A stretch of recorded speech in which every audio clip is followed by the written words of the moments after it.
오늘 민수기 25장 1절로 13절까지 말씀을 가지고 담대히 일어서라 라는 제목으로 말씀을 나누고자 합니다. 우리가 매일의 삶 속에서 이런저런 유혹을 혹은 시험을 경험하게 되지요. 많은 분들이 시험인지도 모르고 그것들을 경험하게 됩니다. 하지만 조금 믿음에 껴있는 분들은 이것이 나에게 시험이구나 라는 생각을 하게 됩니다. 그런데 중요한 것은 알지도 못하는 사람들은 당연히 그 시험에 빠져들게 되겠지요. 이것이 시험인지 알면서도 빠져드는 경우가 많다라는 거죠. 이것은 무엇을 말하느냐? 우리의 믿음의 삶이 현실적으로 볼 때 녹록치 않다라는 것을 의미합니다. 내가 믿음으로 살아야지 라고 결단하지만 그 믿음에 결단된 삶이 쉽게 이루어지지 않는다라는 거죠. 왜일까요? 우리의 눈앞에 보이는 이익이, 쾌락이, 또 내 눈에 보이는 좋은 것들이 그게 단순한 게 아니라는 거예요. 우리가 읽었던 이 민수기 25장의 내용은 참으로 좀 비극적인 일들이 일어나고 있음을 봅니다. 25장의 내용이 뭐냐? 이스라엘 백성들이 이제 가나안에 들어가기 직전에 위로 가나안 땅을 향하여 전진해서 올라가고 있었지요. 그런데 이 모압 지경에 이르렀을 때 오늘 보면 시딤이라는 장소가 나옵니다. 이 장소에서 잠시 머뭅니다. 그래서 가나안 땅을 어떻게 들어가야 될지, 또 모압을 어떻게 통과해 가야 될지 여러 가지 고민들이 있었겠죠. 그러는 와중에 이 시딤이라는 장소에서 이스라엘 백성들이 잠시 머물게 되는데 이곳에서 오늘의 이 사건이 발단하게 됩니다. 잠시 이스라엘 백성들이 그 진군을 멈추었을 때 모압과 그 미디안 사람들이 연합작전을 펴서 이 이스라엘이 분명 우리를 통과해서 올라갈 텐데, 그 얘기는 우리와 싸움해서 올라갈 텐데 이 이스라엘 백성들을 어떻게 저지해야 될까를 깊이 고민한 것 같아요. 그래서 이스라엘 백성들이 행군을 멈추고 잠시 멈춰 서 있을 때 작전을 벌여서 그 작전이 성공합니다.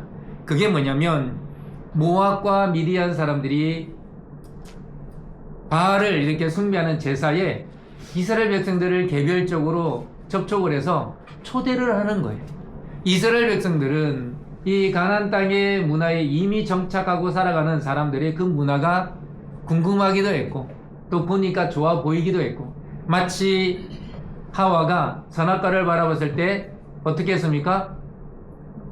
그렇죠. 보암직도 하고 먹음직도 하고 지혜롭게 할 만큼 탐스럽기도 하여 보이는 거예요. 세상의 것들은 그렇게 보인다라는 거죠. 이스라엘 사람들이 보기에 이 가나안 땅, 특별히 모압 사람들이 바알을 숭배하는 이 제사가 축제처럼 여겨지거든요. 여러분 요즘에 어디 아파트에 무슨 야시장 열고 그러면 궁금해요, 안 궁금해요? 궁금하시잖아요. 그래서 여러분 500원 들고 가시잖아요.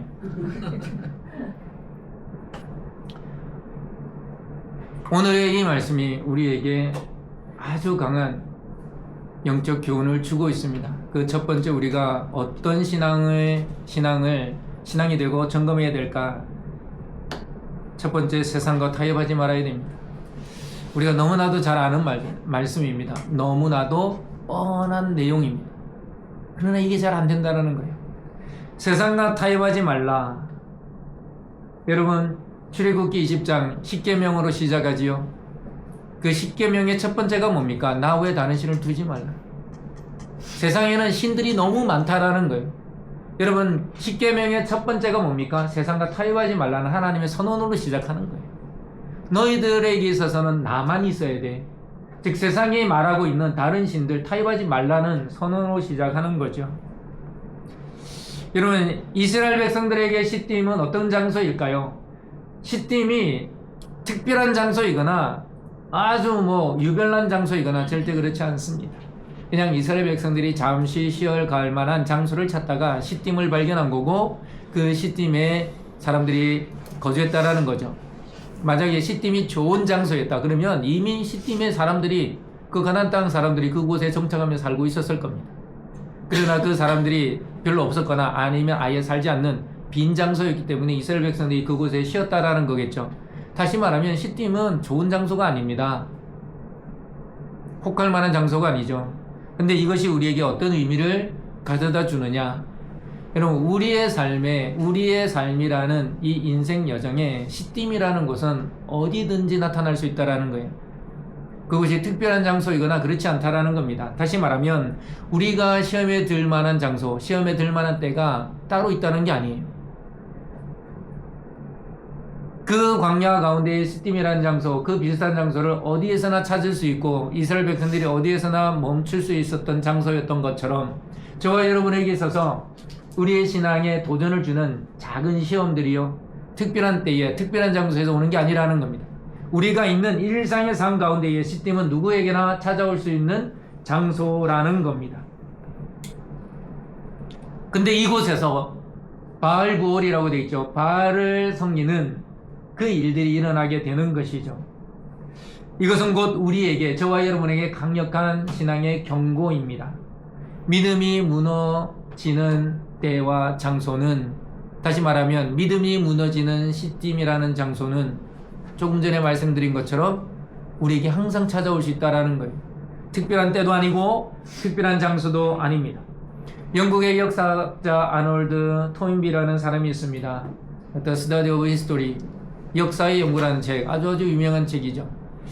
이 책의 내용 중에 내용을 한마디로 응축해서 말하면요, 도전과 응전이라는, 응전이 좀 어려운 말이죠. 대응이죠, 대응.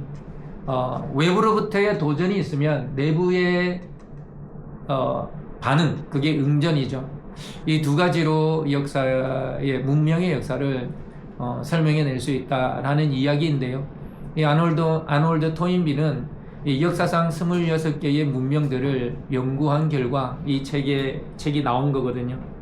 좀 쉽게 말하면 흥왕했던 문화가 쇠퇴하는 그 과정을 보면서 외부의 도전이 있을 때 그 한 문명이 이 외부의 도전을 어떻게 대처해 나가느냐에 따라 그 문명이 지속되거나 아니면 멸망했다라는 거죠. 그런데 그 문명의 성세를 보면, 흥하고 쇠하는 것을 보면 외부의 도전으로 무너진 것은 결과적인 건데, 더 들여다보면 이미 그 내부가 무너졌기 때문에 외부의 도전에 제대로 대응하지 못했다라는 거예요. 그렇기 때문에 그 문명이 외부의 도전이 있었을 때 망했다라는 거죠. 한 문명이 일어나서 흥왕했다가 쇠퇴하여 결국 망해버리는 그 내면에서의 무너짐이 먼저 있고, 그리고 외부의 침입을 견디지 못했다라는 거죠. 이것은 오늘을 살아가는 이 시대에도 그대로 적용된다고 봅니다. 여러분, 한 나라가, 한 민족이 없어지는 것, 그것은요, 외부의 침입이라는, 외부의 도전이라는 것도 있지만, 요소도 있지만, 그들 자체가 하나 되지 못하고 그들 자체가 그들 스스로를 지킬 힘이 없기 때문에 망하는 겁니다. 여러분, 우리가 지난날 이 근대사를 보면 그런 역사를 이루어오지 않았습니까? 힘 없는 나라는요, 힘 있는 나라에 잡혔거나 속박됐거나 부속되고, 심지어 그 민족, 그 나라가 없어진 것들이 많죠. 지금 오늘날 또 보면 요즘에 팍스 아메리카나 그 말을 많이 쓰더라고요, 전문가들이. 지금 미국이 힘으로 눌러 찍고 있잖아요. 지금 우리나라의 외환 보유고가 한 4천억 정도 되는데 거기에 3,500억을 지들이 쓰겠다 그럽니다. 이게 단순한 게 아닙니다. 여러분, 외환 보유고 없어지면 어떤 일이 일어날까요? 1998년 뭐가 일어났죠? IMF는 국제통화기구입니다. 인터내셔널 모네터리 펀드라는 그 약자죠. 거기서 돈을 빌려와야 되는 거예요. 우리 돈 없으면 누구의 돈을 꾸는 것처럼 빚쟁이 되는 거예요. 지금 4천억이라는 외환 보유고 달러가 있는데 그걸 지들이 350억 달러 쓰겠다는 거죠. 그 이재명 대통령이 사인 안 해줬습니다. 깡패죠. 그 조지아주의 현대차 공장 짓다가 어떻게 됐습니까? 그냥 보셨죠? 쇠고랑 차고 붙잡혀서 쫓겨났습니다. 어마어마한 수치고 굴욕입니다. 여러분, 이런 사건에 대해서 우리 대한민국 국민이 분노를 느끼지 못한다면 다른 나라 사람이겠죠. 우리는 귀를 열고 눈을 뜨고 봐야 됩니다. 그런데 중요한 것은 우리 대한민국이라는 거죠. 우리 내부적으로 튼튼하냐 이거예요. 하나 되냐 이겁니다. 올바른 생각과 올바른 정신으로 살아가고 있느냐라는 거죠. 미국이 혹은 다른 나라가 우리를 건드려도 우리 스스로 무너지지 않는 힘이 있어야 된다는 겁니다. 사도 바울이 로마서 12장 2절에 이렇게 말합니다. 너희는 이 세대를 본받지 말고 오직 마음을 새롭게 함으로 변화를 받아 하나님의 선하시고 기뻐하시고 온전한 뜻이 무엇인지 분별하도록 하라. 여러분, 이 세대는 변하게 되어 있습니다. 이 세상은 변해갑니다. 미국이 저렇게 맨날 고령하고 있지만 어느 날 미국이 저 뒤를 이룰 수도 있습니다. 영원한 건 없어요. 이 세상에 영원한 건 없습니다. 중요한 것은 이 세상은 어떻게 변해갈지 모르지만 저와 여러분들이 나 자신이 제일 먼저 늘 새로워지는 경험이 있어야 된다는 거예요. 나 자신을 새롭게 하여 세워가는 그 믿음의 과정들이 있어야 된다는 거죠. 다시 말하면, 간단하게 말하면 네 스스로 너의 믿음을 지켜가라는 겁니다. 그런데 나의 힘만으로 나의 믿음을 지켜갈 수 있느냐? 그렇지 않다라는 거죠. 오늘 로마서 12장 2절의 말씀을 보면 이 세대를 본받지 말고 오직 마음을 새롭게 함으로 변화를 받아 하나님의 선하시고 기뻐하시고 온전한 뜻이 무엇인지 분별하도록 하라. 이렇게 하는 핵심적인 주체는요, 여기에 나타나 있지 않지만 그것은 바로 성령이라는 거예요. 여러분, 성령의 도우심이 없이는 이렇게 할 수 없습니다. 믿음을 지킨다라는 것은 세상을 구별해내는 거죠. 좋은 것과 좋지 않은 것, 옳은 것과 옳지 않은 것, 신앙적인 것과 신앙적이지 않는 것을 구별해내는 것입니다. 다시 말하면 세상이 추구하는 가치관을 그대로 따라가는 사람이냐, 아니면 나는 하나님께서 원하시는 그 믿음의 가치를 가지고 살아가는 삶이냐가 중요한 겁니다. 다시 시딤의 얘기로 돌아가 보면요, 저와 여러분의 삶에도 시딤이 어디에나 존재할 수 있다 말씀드렸습니다. 방심하고 있거나 안심하고 있거나 별 생각 없이 지내다 보면요, 어느 순간 내 삶에 시딤을 발견하게 되는 거예요. 그 시딤이라는 장소에서 이스라엘 백성들이 바알부를 숭배했던 것처럼 어느새 나도 세상에 물들어서 세상의 것들을 숭배하고 살아가고 있는 모습을 발견하게 된다는 거죠. 그렇기 때문에 로마서 12장 이전의 말씀처럼 매일매일의 나의 선택과 결단은요, 이 세상의 것을 내가 선택하지 아니하고 하나님의 것만을 선택하겠노라 매일 결단해야 되는 거예요. 우리가 끝까지 지켜내야 할 것이 무엇일까요? 이 세상이 주는 쾌락이나 성공이 아닙니다. 하나님과 맺은 언약입니다. 제가 매번 강조하잖아요. 이런 믿음도요, 언약입니다. 계약입니다. 내가 하나님을 이렇게 섬기겠다, 이렇게 예배하겠다라는 것이 믿음의 계약입니다. 그래야 할 때 하나님은 이스라엘 백성들에게 내가 너의 하나님이 되고 라는 말씀처럼 내가 너의 아버지가 되고 하나님이 되겠다라는 겁니다.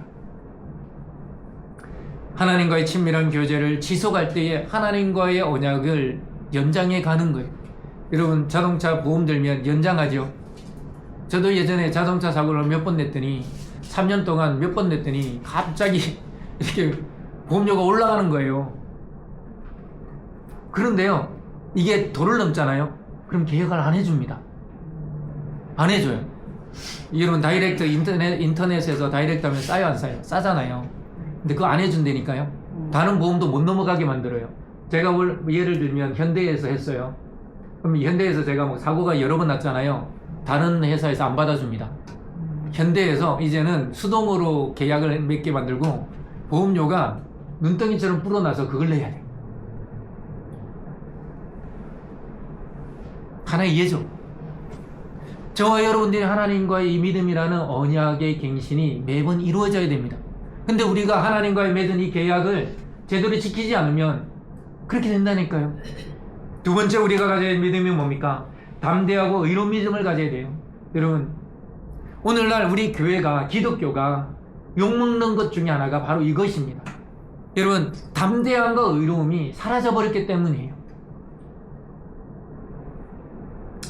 이스라엘 백성들이 이 시딤에서 바알굴, 즉 우상, 바알의 우상 숭배가 일어났을 때 하나님은 너무나도 마음 아파하셨을 겁니다. 내가 사랑하는 자식에게 매를 들게 되어 있거든요. 어린 자식에게는 매를 들 이유가 없습니다. 이스라엘 백성들에게 연병이라는 연병을 줬다라는 것, 이것은요 이스라엘 백성들을 사랑하기 때문입니다. 연병을 줘가지고 이 연병으로 죽은 사람이 아까 얼마나 그랬습니까? 24,000명이에요. 여러분, 24,000명이 적은 인원이 아닙니다. 4,000명만 죽어도요 어마어마한 대사건입니다. 그런데 24,000명이라고 하는 것은 어마어마한 숫자가 죽었다라는 거죠. 그 원인이 뭡니까? 이스라엘 백성들이 모압과 미디안의 연합작전에 빠져서 바알 숭배의 제사를 드릴 바알을 숭배하는 그 제사에 초청을 해서 그것이 내가 보기에 너무 즐겁고 재미있고 단순하게 말하면 쾌락적인 거예요. 내가 즐기만 하는 거예요. 이런 쾌락이라고 해서 이상한 것만 쾌락이 아닙니다. 내가 세상을 즐기는 게 쾌락인 거죠. 근데 그 쾌락은 단순한 쾌락이 아니라 바알을 섬기는 그 제사에 같이 동참했다라는 거예요. 다시 말하면 우상을 숭배하는 그 일에 동참했다라는 거예요. 그것 때문에 하나님은 연병을 보내셔서 심판하셨던 거죠. 그래서 모세와 더불어 온 이스라엘 회중이 어떻게 하고 있었습니까? 울면서 회개하고 있었습니다. 근데 그 와중에 한 이스라엘 남자가 다시 미디안의 한 여인을 데리고 와가지고 또 그 짓을 하는 거예요. 사람들이 봤습니다. 그 주위에 있던 사람들이 봤겠죠. 그러니까 이것이 성경이 기록이 됐겠죠. 그런데요, 그것을 뭐라 하는 사람이 없는 거예요. 자기들이 잘못한 거에 대해서 지금 회개하고 있는 와중에도, 그렇게 하고 있는데도 그것에 대하여 말하는 사람이 없는 거예요. 근데 누가 창을 들고 일어났습니까? 아론의 손자 엘르아살의 아들 비느하스가 일어섰다 되어 있습니다. 왜 비느하스가 일어났어야 됐을까요? 이걸 조금만 생각해 보면요, 그 주위에 있던 사람들, 그 이웃들이 그 한 이스라엘 남자가 이방인 여인을 가지고 와서 음행을 저지르는 그것을 봤으면 그 주위에 있는 사람들이 얘기했어야 된다라는 거죠. 조금 더 자세하게 말하면요, 성도들 중에 가까이 지내는 어떤 사람이 정말 신앙적으로 해서는 안 될 일을 했을 때 그 주위의 사람들이 그 사람에게 권면하고 타이르고 나무라고 해야 되는 거예요. 근데 그 일을 하지 않으니까 예를 들어 담임 목사가 나섰다라는 거예요. 결국에는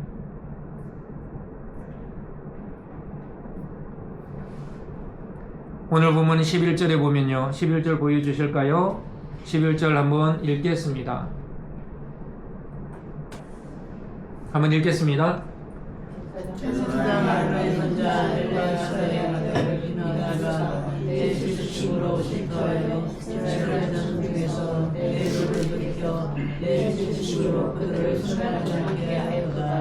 아멘. 11절을 보면요, 하나님이 이렇게 말씀하십니다. 비느하스가 나의 질투심을 대신하여, 이 질투심이라는 건 뭡니까? 그냥 질투심이 아닙니다. 나만을 섬겨야 될 나의 백성이 저 우상 바알을 섬기는 이것에 분노하신 거죠. 누가요? 하나님께서. 근데 그 분노를 누가 제대로 이해했다는 겁니까? 비느하스가 이해했다라는 거예요. 근데 왜 주위의 사람들은 그것을 보고 아무 일을 하지 않았을까요? 왜 분연히 떨치고 일어나지 않았을까요? 못했을까요? 그들에게는 담대하고도 의로운 믿음이 없었기 때문에 그렇습니다. 뭐만 잘못되면 들고 일어나서 봉기하라는 뜻이 아닙니다. 정말 우리가 참고 참는데 이것만큼 참을 수 없다라는 것에 대해서 그 일이 벌어지면요, 그때는 일어나야 되는 거예요. 소리를 내야 된다라는 거예요. 근데 왜 그 일을 하지 않느냐? 그 일을 하려면요, 우리에게도 담대한 믿음, 의로운 믿음이 있어야 돼요. 근데 나 자신이 담대하고 의로운 믿음이 없기 때문에 일어날 수가 없는 거예요. 근데 그렇게 일어난 사람 비느하스가 있었다라는 거죠. 그가 창을 들고 그 음행을 저지르고 있는 그곳에 가서 그 둘을 창으로 찔러 죽였을 때에 그 연병이 그때사 비로소 멈췄다라고 기록하고 있습니다. 단순히 병이 질병이 사라졌다는 말이 아니라 하나님의 심판이 그때서야 해결됐다라는 거예요. 우리의 삶의 문제들, 그로 인하여 벌어지는 하나님의 심판이 있다고 했을 때에 그것을 해결할 수 있는 것은 저와 여러분의 담대하고도 의로운 믿음에서 시작되어진다는 사실을 우리는 기억해야 합니다. 세상은 우리의 신앙인들, 특히 기독교인들을 조롱하지요. 저 그 용어 들으면 참 마음이 아픕니다. 기독교가 아니라 다른 말을 붙여서 모르잖아요. 왜 그렇게 됐을까요? 우리는 깊이 생각해 봐야 합니다. 그렇게 욕하는 자들을 향하여 우리가 뭐라고 말하기 전에 우리의 자신들을 되돌아봐야 된다라는 것이죠. 세상은 원래 그렇습니다. 신앙인을 조롱하고요, 비판하고요, 비난합니다. 그리고 진리를 상대화시킵니다. 왜 너네만 진리라고 그러냐? 왜 너네만 구원이 있다 그러냐? 죄를 죄라고 말하지 않습니다. 합리화를 시킵니다. 이러한 세상의 한복판에서 신앙인으로 살아가는 저와 여러분의 삶이 어떻게 돼야 될까요? 그래, 맞아. 세상에 말이 많네. 논리적으로, 이성적으로 생각해 보니까 그 말이 맞네. 그래야 될까요? 더욱더 하나님 편에 서고 세상의 불의와 타협하지 않고 때로는 불편하고 내가 손해를 보고 내가 해가 되더라도 진리 편에 서는 저와 여러분 되기를 소망합니다. 성경에 나와 있지 않습니까? 다니엘은요, 자자굴에 굴하지 않고 무릎 꿇지 않았습니다. 다니엘의 세 친구 사드락, 메삭, 아벳느고, 그들은요 풀무불에 굴하지 아니하고 그들의 믿음을 지켰습니다. 세상과 타협하지 아니했다는 거죠. 그냥 왕의 신상 앞에 절만 하면 됩니다. 왕의 신상 앞에 절하는 게 뭐가 어렵습니까? 그러나 세상의 타협과 굴하지 아니하는 그들에게 담대한 믿음, 의로운 믿음이 있었기 때문에 하나님의 구원을 경험하게 된 줄 믿습니다. 저와 여러분의 믿음의 길, 신앙의 길이요, 꽃길이라 생각하지 마세요. 외롭고도 어둡고 때로는 불편하고 때로는 너무나도 힘겨운 길이 될지도 모릅니다. 그러나 그 길 가운데에 저와 여러분이 가져야 할 믿음, 그것은 바로 담대하고도 의로운 믿음인 줄 믿으시기 바랍니다. 아멘. 마지막 세 번째, 하나님을 위해 사는 삶을 선택하십시오. 비느하스의 행동이 하나님 보시기에 너무나도 귀했습니다. 여러분 생각해 보십시오. 아무도 하지 않는데, 아무도 그런 결단을 내리지 않는데 오직 이 한 명, 이 비느하스는요 그런 결단을 했다는 거죠. 다시 말하면, 다시 한번 말씀을 언급하면, 그가 내 질투심으로 질투하여 내 노를 돌이켰다. 하나님의 본심은요, 잘못하면 벌을 내려야죠. 여러분, 자녀가 잘못하는데 오냐 아이고 잘했어 이렇게 할 부모가 어디 있겠습니까? 하지만 자녀를 나무래고 벌할 때, 매를 들 때 그 매를 든과 동시에 그 마음은 어떤 마음입니까? 잘못했다라고 말하는 거예요. 다시는 하지 않겠다라고 말하는 거예요.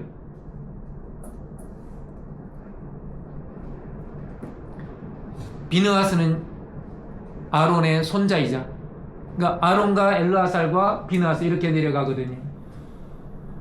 앞으로 이 비느하스가 제사장 직분을 이어받게 될 거고, 그리고 아론으로부터 시작한 이 제사장 직분은 대대로 물림받겠지만 그것이 혈통에 의해서가 아니라 이 비느하스의 믿음에 의해서 하나님은 확고한 언약을 내려주십니다.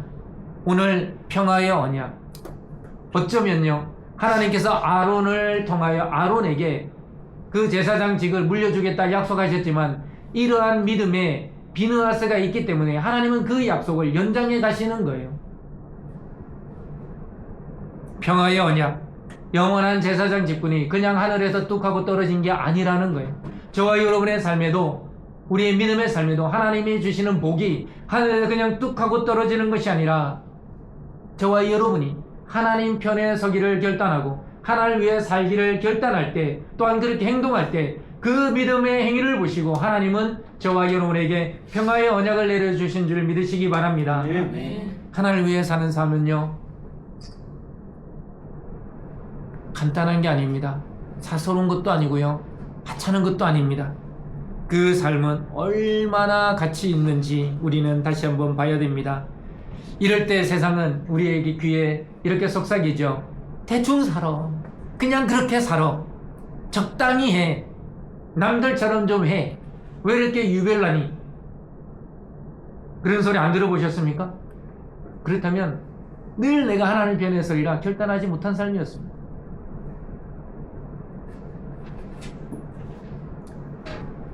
세상이 적당히 살아, 남들처럼 살아, 그렇게 얘기할 때요, 또 한편에서 하나님은 뭐라 그럽니까? 나의 거룩함을 나타낼 자, 나의 말을 지키고 살아갈 자, 이 세상과 구별하여 자신을 거룩하게 지키며 살아갈 자 누구냐? 찾으시는 거예요. 내 뜻대로 살아갈 자, 내 뜻을 남에게 전할 자, 그들이 누구냐? 나를 위해 그 거룩함을 지키고 살아갈 나의 백성, 나의 자녀는 누구냐? 이 세상과 구별되어 거룩한 백성으로 살아갈 자가 누구냐? 늘 하나님은 찾고 계시는 줄 믿으시기 바랍니다. 하나님을 위해 사는 삶은요, 저와 여러분의 끝나지 않는 선택의 일입니다. 어제 선택했다고요? 오늘 다시 선택해야 됩니다. 오늘 다시 하나님을 위해 내가 살아가겠노라 결단해야 됩니다. 어제의 결단은요, 어제로 끝난 거예요. 오늘 저와 여러분에게 이 믿음의 새로운 선택이 주어진 줄 믿으시기 바랍니다. 예수님은 분명히 말씀하셨습니다. 마태복음 6장 24절, 너희는 하나님과 재물을 겸하여 섬길 수 없느니라. 오늘도 하나님이냐 이 세상이냐 그 갈림길에 놓여 있습니다. 비느하스는요, 그 선택을 무엇으로 했습니까? 하나님을 선택한 겁니다. 신약적으로 말하면, 예수님의 말씀에 따르면 넓은 길이 아니라 좁은 길을 비느하스는 선택했다라는 겁니다. 오늘 저와 여러분도 넓은 길이냐, 세상 외에 많은 사람들이, 혹 신앙에 많은 사람들이 걸어가는 그 길이냐, 아니면 정말 하나님만을 바라보며 하나님의 뜻대로 살아가고 이 세상과 구별된 백성으로 살아가기를 결단한 사람들만이 가는 그 좁은 길이냐를 우리는 또다시 선택해야 한다는 겁니다. 하나님 편에 서는 길은 좁은 길입니다. 결코 넓은 길이 아닙니다. 그의 백성처럼 살아가는 것, 하나님 편에 서서 하나님의 언약대로 살아가고자 하는 그 선택은요, 결코 좁은 길이 아닙니다. 오늘도 우리는 동일한 부르심 앞에 놓여 있습니다. 하나님이 그 이스라엘 백성들 중에 비느하스를 부르신 것처럼 저와 여러분도 부르고 계심을 믿으시기 바랍니다. 우리의 가정에서, 우리의 직장에서, 또는 우리의 삶의 일터에서 하나님은 한 길만 주시면 좋겠지만 늘 선택의 기로에 우리를 세워놓습니다. 너는 무엇을 선택할래? 너의 편의와 너의 이익을 위하여, 너의 안일 무사를 위하여 그 길을 선택할 것이냐, 아니면 나의 편에 서서 때로는 불편하고 때로는 힘들고 때로는 너무나도 힘들지만 그 좁은 길, 나의 편에 서는 길을 선택할 것이냐, 그것을 다시 한번 우리에게 물어보고 계십니다. 오늘 우리는 세상과 타협하지 아니하고 담대한 믿음, 의로운 믿음을 지키며 살아가겠노라. 넌 주님 편에 서서 주님만을 섬기며 살아가겠노라 결단하는 은혜가 있기를 소망합니다.